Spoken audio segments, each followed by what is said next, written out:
Bé, avui venim a parlar del viatge, venim a parlar de com transportar els nostres trastos i quin tipus de bossa heu d'utilitzar per pujar a cabina de l'avió. Hi ha l'Associació Internacional de Transport Aeri que ens diu que les bosses han de tenir unes mides estàndards.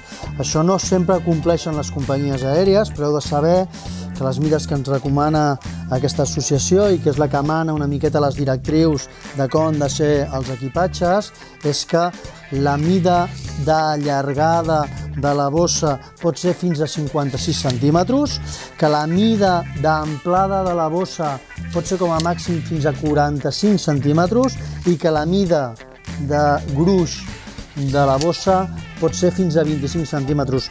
De totes maneres, és molt recomanable que us informeu segons la companyia amb la que voleu, ja que moltes companyies no demanen o no compleixen exactament aquests requeriments i sempre tiren cap a una miqueta més a curt.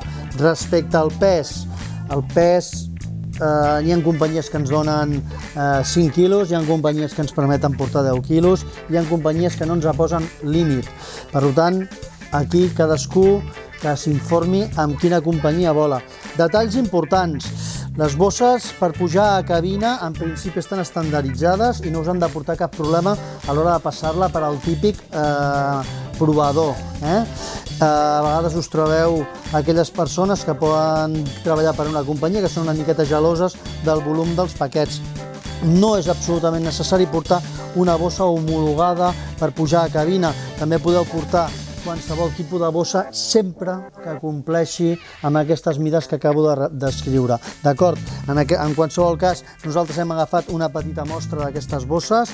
La idea és que portin un tibador, porten unes rodes per moure'ns per aeroports, que ens és molt confortable, que hi podem posar un ordinador dintre, que hi podem portar roba. És senzillament per no facturar i poder fer un viatge moltes vegades de cap de setmana, de 3 dies, amb la qual cosa no cal portar un gran paquet. D'acord? Vinga, ens veiem. I això, atenció a les normes, perquè és la millor manera que no ens emprenyin a l'hora d'agafar un avió.